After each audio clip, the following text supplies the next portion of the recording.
What's up, everybody? Jeremy Gerard from Mythic Customs here with another one of my short customizing tutorial videos. This video we're going to talk about painting eyes. Now, painting eyes is one of the most challenging things that you're going to have to do when you're painting Mythic Legion's customs. Whether you're new to customizing or whether you've been doing it for a while like me, painting realistic looking eyes on figures is definitely one of the most difficult and challenging aspects of this hobby. Now, before I get started and give you some of my tips, credit where credit is due. When I first started wanting to up my game on how I paint eyes, I did a search on YouTube. I looked at some other videos, and one particular video that I found incredibly helpful that I would suggest that you watch as well was one by someone. I have it right here. The account's name is Squidmar Miniatures. So I honestly just looked up painting eyes on miniatures and I found this particular video. I'll put a link to it in the description of this video as well, so you can go look at that. But honestly, the tips that I saw in that video really helped me up my game on how I paint realistic eyes. I suggest you watch it as well. But for my tips, I'm going to give you some of the things that I find helpful. Now, when you're painting eyes, there's really two kinds of eyes you're going to be painting, two categories. There are the ones that the eyes are just one flat color, and there are the eyes that are more realistic that have, the iris and pupil and all that. The good news is a lot of the characters and races in Mythic Legions have just the single color eyes, which are much easier to paint. So if you're going to be painting an orc, if you're going to be painting an elf, if you're going to be painting a goblin, they all have the single color eyes. So my suggestion to you is when you first get started, start to do some of those type of characters first. Especially if you're going to be painting some of the 3D printed parts from all the companies that are offering that, grab a goblin, grab an orc, grab even an ogre, work with those first and create just the plain colors there, the flat single colors. I have a few to look at here. So this is a head that I painted. I created this. This is, I call my Fury Vampire. So the Fury clan in Mythic Legions, the Horsemen have said that even though they've released a Fury clan orc, which is the base figure I used for this, the Fury clan is not confined just to orcs. So that was really cool. So I said, well, let me create some other type of races. So what I did here was I took a Carpathia's head and I repainted it. I based it out in black. I then dry brushed this red over it to get the tone I wanted to match the skin. I added a little bit of white to the teeth, and then I had to paint the eyes. Now the vampires all have as well just single color eyes. They're usually white. But the Fury orcs have yellow eyes. So I decided to go yellow on this to add some nice contrast. One of the nice things about the design of the Fury clan orc is it is all the gunmetal-y dark type armor, the red flesh tones, but then they have those piercing yellow eyes. So I wanted to maintain that. Now, the nice thing here is I just had to use a very fine brush.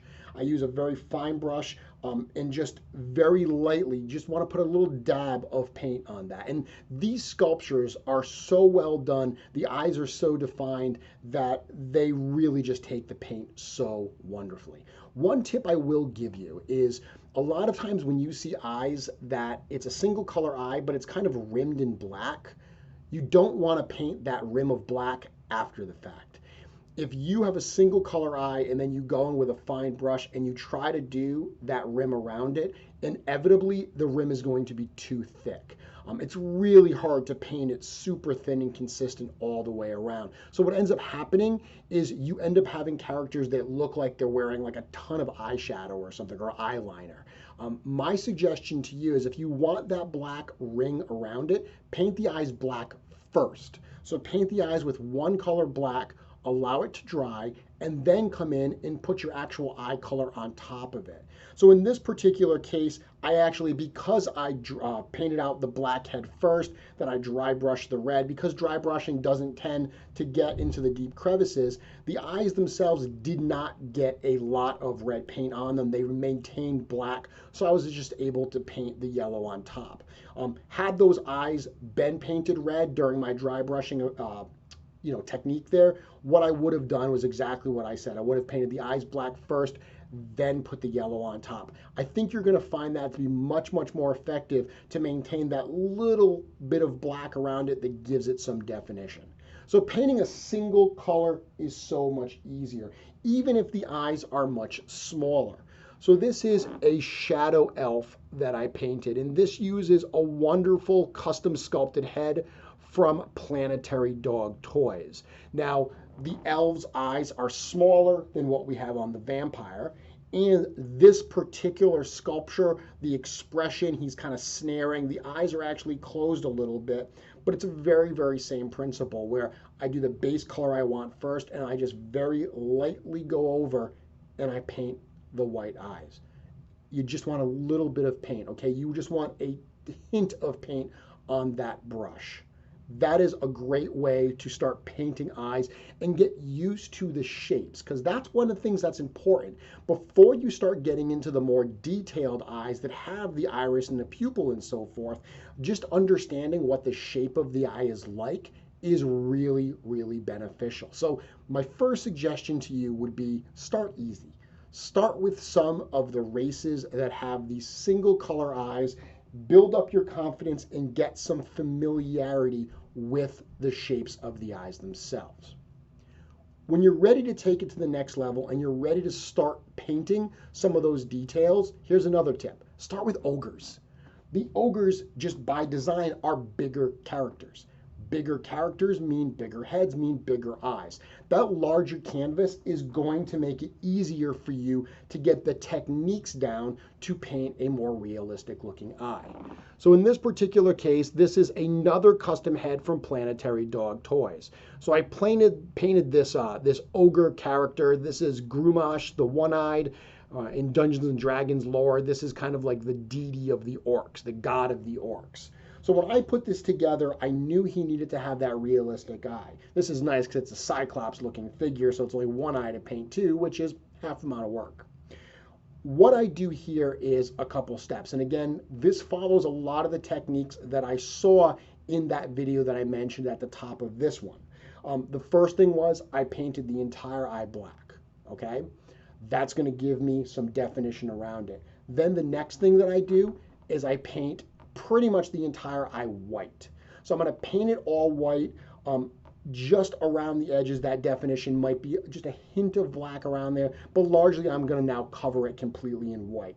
After I'm done with that and I allow it to dry, the next thing I'm going to do is paint the actual eye color. So this is, in this particular one, the eye is brown, but it could be blue, gray, whatever I decide. And what I'm going to do is basically almost make like a half circle that comes down. So I don't want it to come all the way down to the bottom. I want there to be a tiny bit of white that's still at the bottom of the eye, but I want that half circle to cover from the top and just come down.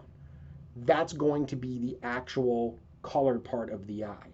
Once that dries, I then come in and I take a little bit of black and I'm going to put a little dot that's kind of right in the middle of that circle up towards the top maybe. That's going to be the pupil there.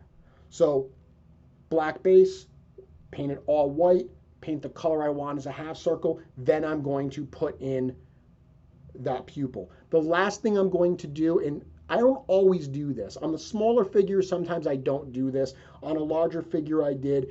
I put a tiny little dot of white that's like kind of like a little highlight, a little glint there. Kind of offset that a little bit, and that's what I do. Now, obviously, very difficult to see here on camera. It's only going to focus so much. You're only going to see so much here.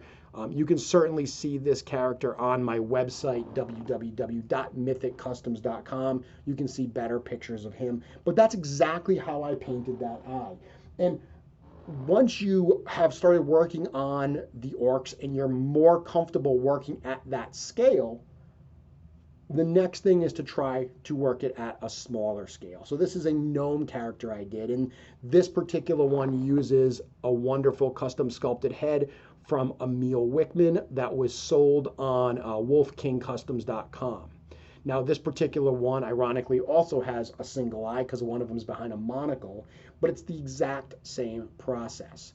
This is a very small eye space to work with though, so you've got to be comfortable working in that very, very tight, confined area. But once again, a little bit of black if I need to have that base there, if it's not already darkened from the base coat I did, a little bit of white, the eye color half circle, and then I put in that pupil. In this particular case, I did not put in the little glint because I'm working with such a small area. I was afraid that that little dot of white, which you can put that dot of white on. I've seen some people use a toothpick. I've seen some people use a pin. I've certainly done it with a pin before. These days, I tend to just use a very, very fine brush because I'm used to it and I have a pretty steady hand these days. Really, really challenging. I'm telling you, this is really tough to do.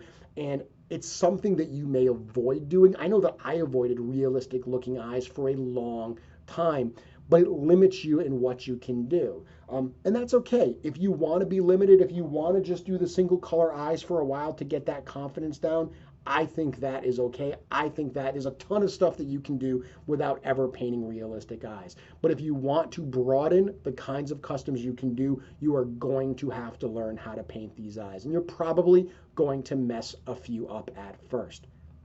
That's par for the course. That's part of the learning process to get these down. Watch that video that I mentioned at the start. Try it out.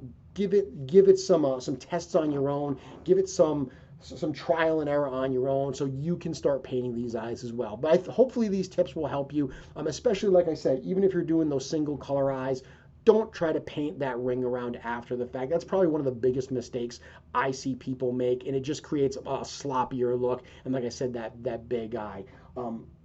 Work with the ogres, get those larger spaces to work with so you're comfortable with not only the shapes but the techniques that you're going to have to do here. The last thing that I will point out to you is I'm going to let you know that sometimes if it doesn't come out the way you want, it might not actually be you. So one of the things that I have found in working with 3D parts is not all parts are as easy to paint as others, especially when it comes to the eyes. The way the sculpture is actually done, the amount of space in the eye, the amount of the depth of the cuts around the eye, these all, and around all the parts, the depth of the cuts around all the parts, these lend themselves to how difficult or easy something is to paint. If the eye is barely defined in the sculpture, when you put that base coat over it, a lot of times that base coat almost vanishes the details that you have to paint, and you're almost fishing for the area where the eye would actually be. So sometimes if you're really, really struggling, and even if you've tried to paint and it didn't come out, so you either stripped the paint or just based over it and tried it again, if you're really, really struggling with a piece, one of my other suggestions is put it aside and try a different one. It might be the piece that you are struggling with as opposed to your skills. If you're going to paint actual Mythic Legions parts, those are great ones to work with because I guarantee you that the depth of the sculpture in all of these are really conducive to being able to paint those eyes. If you're going to paint an orc head, if you're going to paint a vampire head, the depth of the eyes on all of those are really, really conducive to this. So give yourself some credit. If it's not going wonderfully for you, try a different piece. Sometimes just changing the piece and getting a fresh look at it, put it down for a bit, give yourself a day or two to kind of do some other stuff, and then come back to a different piece. A lot of times you will find that your results are so much better. Thank you for watching. If you enjoy the videos like this, let me know in the comments. Give the video a like, and certainly consider following the channel if you're not already doing so you will be notified when videos like this one go live. Until then, thanks for watching. I can't wait to see what you make.